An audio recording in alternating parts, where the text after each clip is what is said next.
దశాబ్దాల నిరీక్షణకు తెరదించుతూ హంద్రనీవ సుజల స్రవంతి ప్రాజెక్టు ద్వారా కృష్ణా జలాలు చిత్తూరు జిల్లా కుప్పం నియోజకవర్గానికి చేరుకున్నాయి.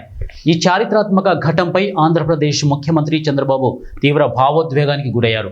తన 5 దశాబ్దాల రాజకీయ ప్రస్థానంలో ఇది ఒక మరిచిపోలేని రోజని ఆయన అభివర్ణించారు. ఈ మేరకు ఆయన సోషల్ మీడియా వేదికగా తన సంతోషాన్ని పంచుకున్నారు. శనివారం పరమసముద్రం సమీపంలో కృష్ణా జలాలకు ముఖ్యమంత్రి చంద్రబాబు ప్రత్యేక పూజలు చేసి జలహారతి ఇచ్చారు. అనంతరం ఆయన మాట్లాడుతూ, నన్ను ఈ స్థాయికి తీసుకొచ్చిన నా సొంత గడ్డ కుప్పంలో కృష్ణా జలాలు పారించడం నా జీవితంలో అత్యంత సంతోషకరమైన విషయం. 1999లో నా చేతుల మీదుగా శంకుస్థాపన చేసిన హంద్రనీవ ప్రాజెక్టును పూర్తి చేసి ఈరోజు కుప్పానికి కృష్ణమ్మను తీసుకురావడం వెనక ఎన్నో ఏళ్ల కృషి, పట్టుదల ఉన్నాయని పేర్కొన్నారు. ప్రాజెక్టు పూర్తి చేసే క్రమంలో ఎన్నో అవాంతరాలు, సవాళ్లను ఎదుర్కొన్నట్లు చంద్రబాబు గుర్తు చేసుకున్నారు. అయినప్పటికీ పట్టుదలతో సంకల్పాన్ని నెరవేర్చామని తెలిపారు. గత నెలలో మాల్యాల నుంచి నీటిని విడుదల చేసి రాయలసీమ జిల్లాలకు నీరందించాం.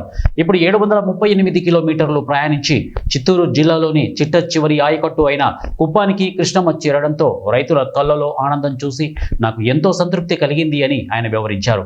ఈ సందర్భంగా రాష్ట్ర ప్రజలకు ఆయన భరోసా ఇచ్చారు. శ్రీకాకుళం నుంచి చిత్తూరు వరకు రాష్ట్రంలోని ప్రతి సాగునీటి ప్రాజెక్టును పూర్తి చేస్తామని హామీ ఇచ్చారు. ప్రతి ఎకరాకు నీరు అందించి రాష్ట్రాన్ని సస్యశ్యామలం చేయడం తమ ప్రభుత్వ లక్ష్యమని చంద్రబాబు స్పష్టం చేశారు. మంగళ